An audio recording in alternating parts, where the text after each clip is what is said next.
This next one we're gonna do it's another one off the new album. It's about it was written around the fall time. It's kind of about the fall time, you know, friends and loved ones getting together and stuff like that. It's not a holiday song. It's a good time song. So this next song was called Moonlight Play. Yeah!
Axis, Funk, and Waffles fans. Tonight on the couch we have the Georgia Thunderbolts in the house all the way from Rome, Georgia. I am super excited because this is the biggest band we've had here on the couch, and it's a great rock and roll band. We have a lot of jazz bands come through here, a lot of funk bands and everything. And as you can tell from the mohawk, I'm more of a rock and roll guy, so these guys are right up my alley, so I am very, very excited. Welcome to Central New York, guys. Hey, thanks for having us, man. Awesome. Glad to be here. And, is this your guys' first time playing, being around Central New York in general? I think so. I think this is our first time. We've come up, but we haven't played close to here, have we? No. Awesome. Yeah. Some New York City shows. We've done some New like York. that. No, most of the shows we've done up here were. We did Lima recently. Leroy. So you're going to Woodstock. I think you're playing that next. I saw. Yes, Yep. and we've done Sleepy Hollow, but we haven't been close to this area yet. Awesome. Well, welcome. I was born and raised about 15 minutes from here, so it's kind of my stomping ground. Nice. So they have 2 albums for everybody to check out. The first one came out in 2021 called Can We Get a Witness? And the last one, Rise Above It All, came out about 2 months ago or so. Yeah. End of August, it sounded End like. of August, So yeah. That's awesome. Yeah, we actually flew into Europe, had an off day, and then the day after that was the 22nd or 23rd. It came out that day. That's It fantastic. was the 23rd. 23rd, yeah. That's So awesome. we did a Europe tour for the first a month the album was Whoa. out. Yeah. Very good. Did you, I mean, all spots in main Europe and then go to like Ireland and stuff, or where exactly in Europe? So the only shows that we did, and a lot of people gave us crap for it, was Germany, Netherlands, Denmark, and France. Awesome. Yeah, so we had a few people calling, that's not a European tour, that's a Germany tour. And we're like, okay, well, we're still over here playing. So Yeah, no. There's always people trying to hate, and it's always the people that are sitting at home on the internet not doing anything for themselves. So, no, that's awesome that you guys have been. I mean, to say you're an international rock band now, like, that's super cool. Yeah, and it was also like our first time going over by ourselves. So it was sort of like, let's just stick to the places that we know love rock and we've hit before. Right. With Blackstone Cherry on our tour 2 years ago, and just play it safe. That way we do sell some tickets, and which it went phenomenal. So yeah, because touring is not cheap in this day and age. No. I can especially imagine going overseas and everything. yeah, so it was just sort of a trial run. One of the main reasons that we stayed with those few countries for now. That's great. Yeah. That's awesome. Is there a favorite place out of those that you were like, oh, if we go again, we'll make sure we hit the Germany market, or one of those that were in particular cool? They were all pretty good. That's awesome. I think we all kind of like Germany because, it's cheap beer, and Nice. the off days there's always some cool old building to look at, and Right. just you can't. When you get like world class beer for $3 a glass, you can't beat that, man. No matter where you're at. Yeah, I don't drink beer, but I do know it's quite expensive downstairs. I look at the prices and I'm like, good Lord, maybe I'm happy I don't drink and everything. So, but you mentioned Blackstone Cherry. You guys have opened up for some major acts. We're talking about Foghat. I saw Ace Frehley recently, which is ginormous at a festival, I believe it was. Yeah, it was us, Foghat, and Ace, actually. Yeah, like that is a fantastic set. I'm a huge Dazed and Confused fan, so every time I hear Foghat, I just think of that movie and everything like that and stuff. So you guys have also toured with Marshall Tucker Band, Yeah. Blackberry Smoke, and Blackstone Cherry. So some major players in the game. Yeah. What did you guys learn, either as a guitar player or as a band? What did you learn from touring with bigger bands like that? Because I'm sure, maybe either positives, sure you don't want to speak about negatives and everything like that, but I'm sure you probably pick up stuff. Well, we actually got lucky enough to, when it started taking off and we started doing this professionally, that we were playing a lot with the Kentucky Headhunters. Okay. So we would kind of see what they did. And he's the gentleman that signed you, or is the head of your label? he helped us Something get along those lines? he helped us our get manager. signed. He's our manager. Awesome. But we Trying to do the research. we've done a lot with them and Blackstone Cherry, and honestly, like between those two bands, they really taught us a lot about like how to set up your gear on stage. Like you can tell how compact we are, Right. and we set up really compact, and every cord is out of the way. It's like off the stage, it comes down to the front, and like before it wasn't like that. We'd run our stuff straight from the amp to the monitor, and then you're like stepping over it all night. Yep. So I mean, they just, between Blackstone Cherry and the Headhunters, man, they've helped us probably more than anybody as far as the industry, stage, playing live, like all that stuff goes. We have to give big props to them too. Then we were already sort of like set when we started playing with the other people. Like Right. the Henry Paul from the Outlaws calls us the most professional youth group in the land, which is very, very, like, we take that as such a compliment. He don't even know, and he probably never will know, but when he said that, dude, my heart just got warm. I started texting my dad. I was like, dude, this freaking guy just called us this. And he's like, man, that's awesome. Yeah, no, being professional is awesome, and people really take it to heart and everything like that. So, Yeah, man. and I know TJ is the son of a preacher, I believe. So, Yeah. I'm sure that comes across in being just polite in general, I would think, and everything like that. And you guys have all been very polite to me, so I appreciate it. Yeah, man. We had talked a little bit about off camera, and when I first heard the band, I listened to the first record, and it was the very much southern rock that everyone was saying, and I was like, I could see that. And then the 2024 album sounds more just like you guys were like, let's get down and dirty a little bit and just kind of add a little bit more. I don't want to say classic rock influences, but was there, from playing together, did you guys just decide like, let's kick it up a little bit notch in the heaviness, or is it just something that kind of evolved in the songwriting?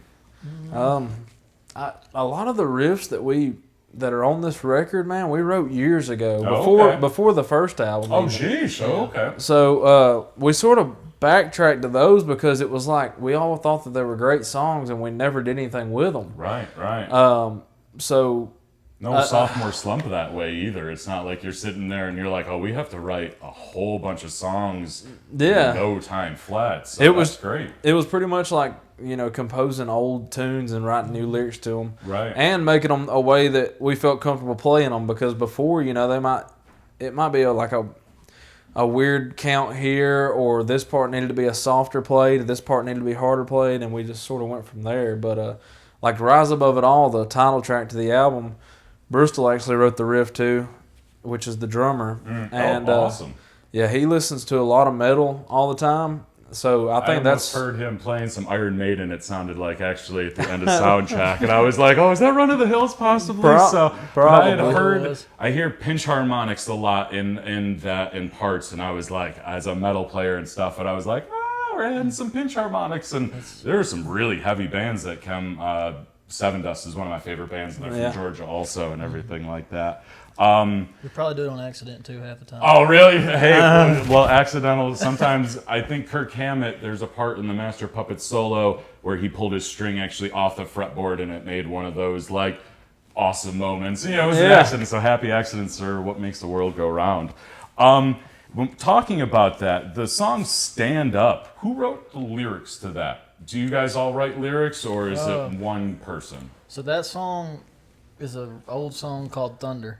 Oh, okay. And we rearranged the music part. It used to be like the verses used to be a little bit longer. Mm-hmm. And then we recorded it one day, and then me and TJ were in our little studio, and then we just rewrote the whole thing. Because I love the lyrics. Like it could be, I listen to a lot of hardcore, which is a lot of very positive, inspirational. You can hear the whole crowd chanting with it. And that song, in all honesty, is very rock and metal anthem and everything like that. So the lyrics are awesome. I've been screaming along to it and everything in the background. I'm like, I should get some growls in there and stuff like that. So awesome job on the lyrics with that. I was kind of wondering if it was the lyrics were a group effort or a main songwriter, because overall, very inspirational and positive, which I like to hear because sometimes with rock music, it's all about, negative and stuff like that. And you guys seem to be like, no, there's a brighter day ahead, and kind of, bring your friend with you, I believe is in one of the songs. And it's kind of like, let's rise up all together. So I really appreciate that. So, man. Definitely.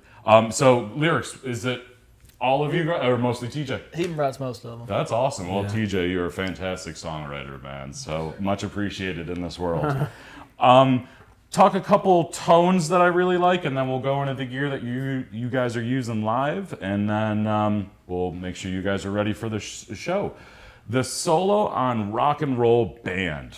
Super, super saturated, very balls to the wall, lots of just bends and everything like that. Do you remember the gear you used in the studio for that? It sounds, I want to say, more ramped up than some of the other solos, so it sounds a little different. Yeah, so that solo is probably my favorite one that I've ever... Yeah, I love when that stuff happens. Excuse my language, but I love when that stuff happens. That was probably my favorite one that I've ever, I'm going to say, wrote. And so when we recorded it at the studio at TJ's, I was running through Logan's head that he built, and I was running into a Rev pedal. I don't know if you've ever heard of it. Yes. They're a Canadian company, I believe. Yeah. So when we went to the studio, I pretty much played my Bogner on every bit of the songs because I played a good cell and a Fender Twin Reverb and a Marshall JCM 2000, but most of it I played on my Bogner, and I love that freaking Bogner, man. But so basically what I did was I just ran the same setup through my Bogner. And I'm pretty sure it was just the Rev pedal, right? Or was it a tube screamer and a Rev? No, I think it was just the Rev. Yeah. One of those G3, I think. It was the purple one. The purple. Okay. Awesome. Yeah. So I had basically my harder rock setup, which is not real gainy, with the Rev on top of it, and then it gave it that freaking... That thing rips. It's very, very saturated. Oh, dude, you know what the other pedal was? Mm-hmm. It's called a cedar flat pedal. Oh, okay. It's Greg Martin's pedal. Okay, awesome. And from the Headhunters. Okay. And It does something, man. It makes it so rounded whenever you play that pedal with any other pedal, tube screamer, any of that stuff. It basically takes all that out and just rounds it off. So it doesn't sound real like. It sounds more like, you know. I saw that pedal on the pedal board, and I was actually going to ask about it because I didn't know anything about it. So I obviously will have to check it out since I love the tone of it and everything like that. So, Yeah. But yeah, I absolutely love that tone. And I was going through your Instagram last night, and I had saw you were making a drink, and you had put "Get Your Pull," and I was so excited. I have Dimebag Darrell, it's a Pantera related tattoo there. My last interview, I talked about if there was two people I could jam with, Dimebag Darrell would have been one of them. Yeah. So, what got you into Pantera? Anything in particular? I'd seen that you've actually been to their grave sites. Yeah, I dude. got to meet Vinnie Paul actually before he passed. He signed. I have a poster of all of Dimebag's guitars. He actually signed it for me. It was one of those like, I can't believe I'm meeting like one of my hero moments and stuff like that. So That's killer, man. yeah. No, dude. I grew up listening to hard rock, you know, like 80s hair metal and Megadeth and Maiden and Judas Priest. And Bristol grew up on some of the same music that I did. And we were in high school together, and he started playing Walk. And I was like, dude, you know Pantera? He's like, yeah. I'm like, man, you're like the only person in this school that knows Pantera other than me, which probably wasn't true, but that's just the way it felt. Yep. So, yeah, me and him really dug into them, and you know, I had a live album that I gave him. That was back whenever. Yeah, that live album slaps. That was back like when we were still listening to CDs, because we were driving this little minivan around, and we would always play like live Ozzy, live Black Label Society, live Pantera. Yep. So me and him really just like freaking zoned in on Pantera for a long time, and it was everything was about Pantera. When we played at the Machine Shop in Flint, Michigan, I got a little wild that night because I just felt like I had Dime sitting beside me at the bar. And That's awesome. That's great. Nah.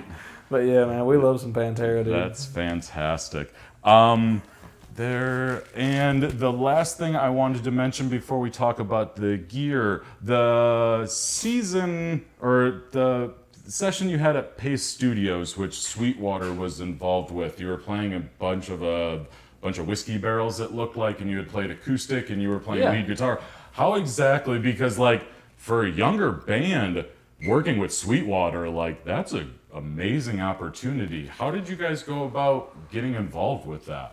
Dude, because it sounded awesome. If you guys haven't heard it yet, go check that out because it sounds fantastic. Yeah, but it's Sweetwater, the beer company. Oh, Yeah. I thought, you know, it's funny. I figured it was Sweetwater, the music. It's the honestly sales still a company, big deal. so- Yeah. Oh no, still a big deal. So- I'm happy that I asked. They reached out to us, and we came down to do this 30-minute live session for Paste Magazine.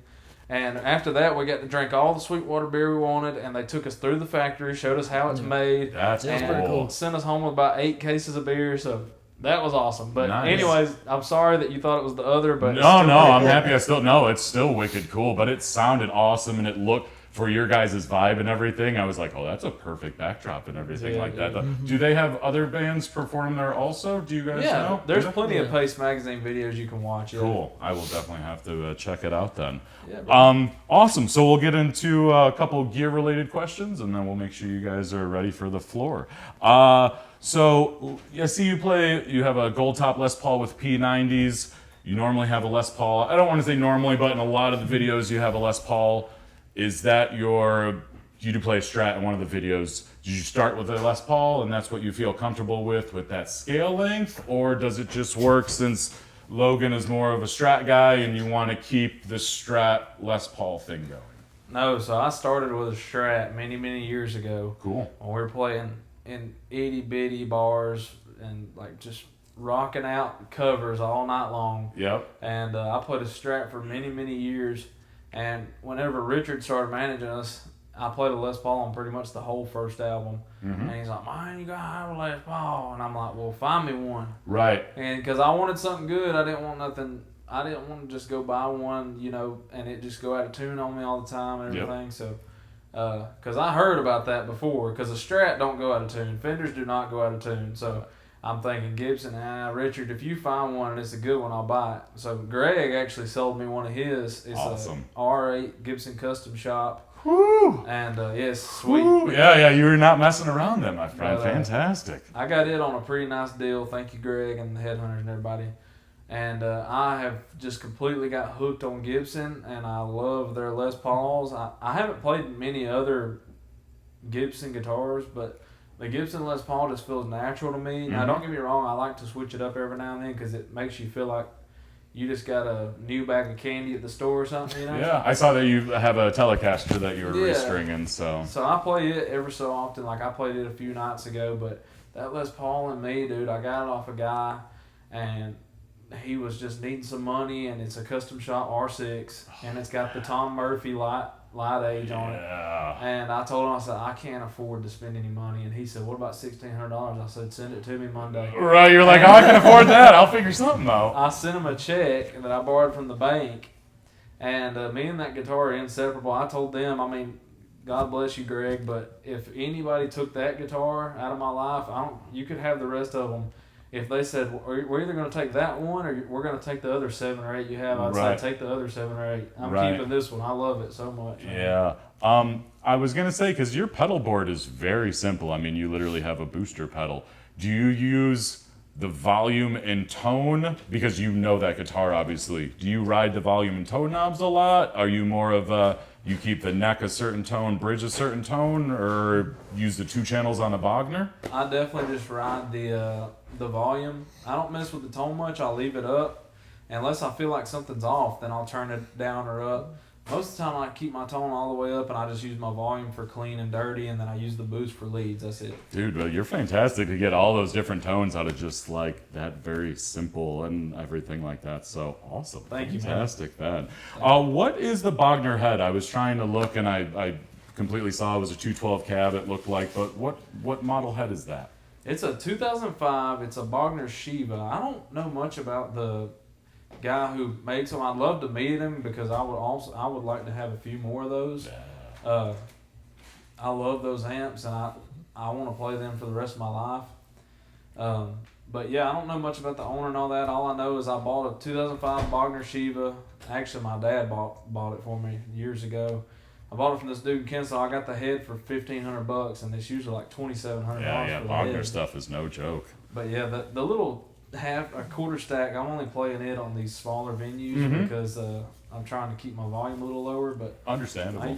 We usually both play 412 cabinets. But yeah, it's a Bogner Shiva, and I love it to death. Yeah, no, it sounds absolutely fantastic. Last question, and then we'll get over to Logan for a couple questions. I had seen on a video, I have a green Mesa Boogie 412, 212 and head with tan grill cover, and it's sparkle vinyl. I saw you playing, or it was a recording of looked like a 412 cabinet and a matching head that were green vinyl. It looked like her green Tolex with like tan. Was that something in the studio? Do you know what exactly by chance that would be? That was the amp that he built. Probably. Was it a very poor quality video and it was a solo? Yeah, That was the head that he built. Dude, you have amazing choice. Like I when I had a custom Mesa Boogie built for me, those are the colors I went with. So big ups, man. That thing is awesome. I played his head a lot in the studio. You know what? Did I even play the Shiva in the studio? Or did I just play your head the whole time? You played it some. I played his head. Actually, I'm sorry. I'll take that back. I played his head like probably 80 or 90% of the record. Cool. I forgot about that. We used that one head in that one cabinet. Yeah, the whole time. Yeah. So how did you get into amp building, I have to ask? Or is that just like you built that one and you were like, I'm one and done? During COVID, I got bored. Awesome.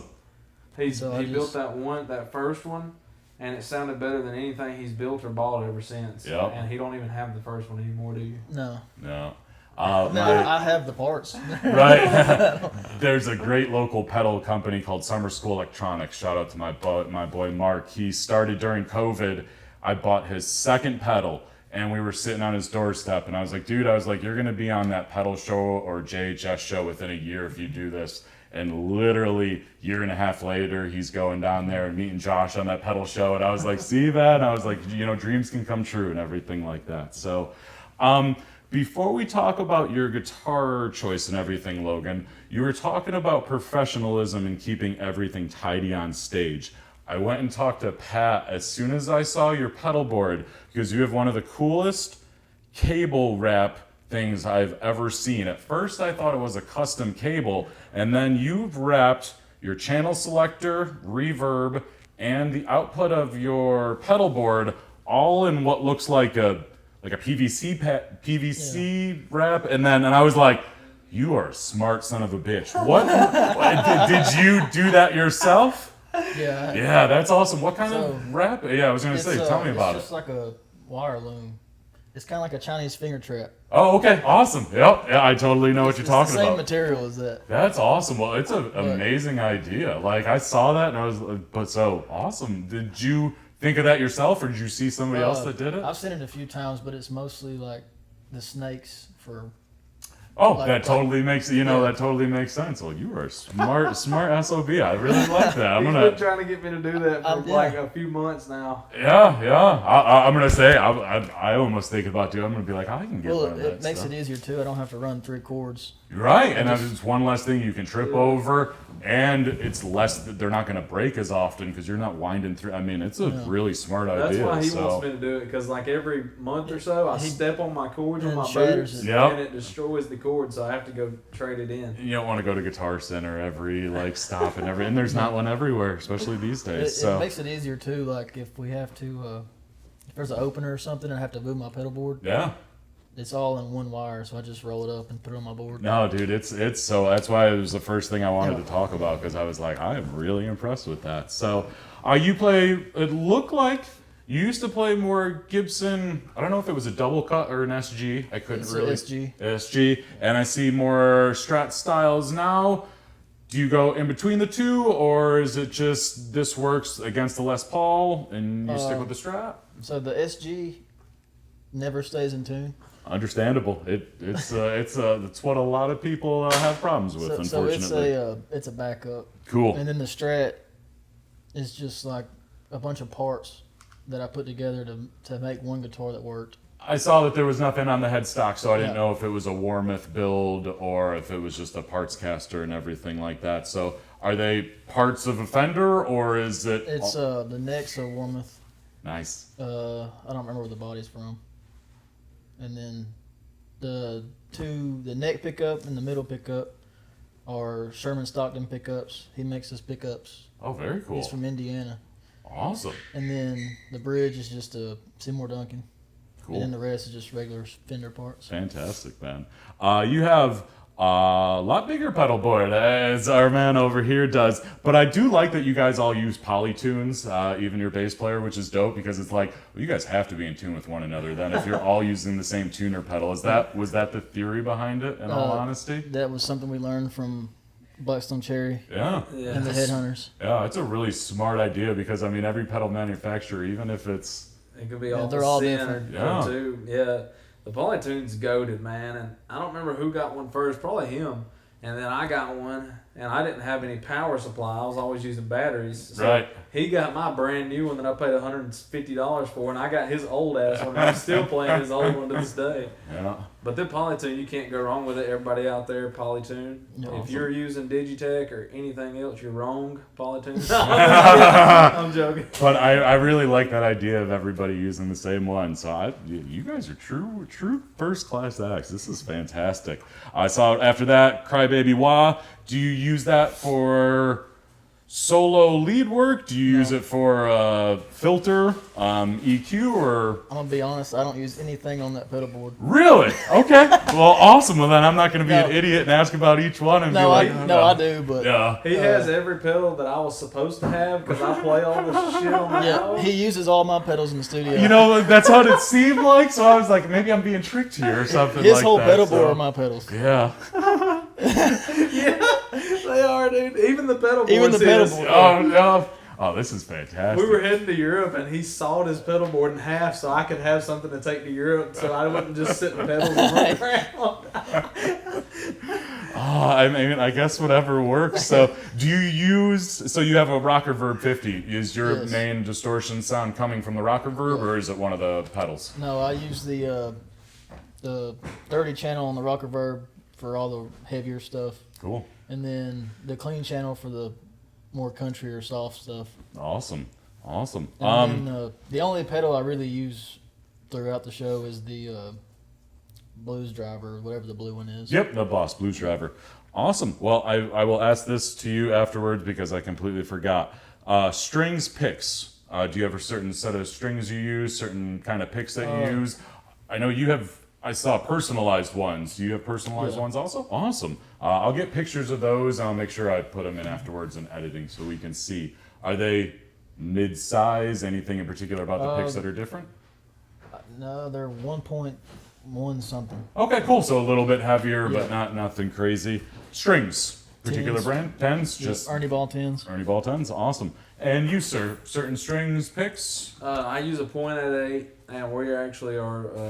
We have a deal with In-Tune picks. Okay. So they'll send us 200, 400, 500 picks for a very discounted price. Awesome. So thanks to them. I will look into that then. Who doesn't want customized stuff, so I'll look into that. The strings, there for a while, I wanted a deal with Ernie Ball, and we tried to get it, and they emailed me, and I don't check email. Right. So I didn't email them back for like 3 months, and I think that it was a bad decision on my part. Right. Because it didn't get us the deal.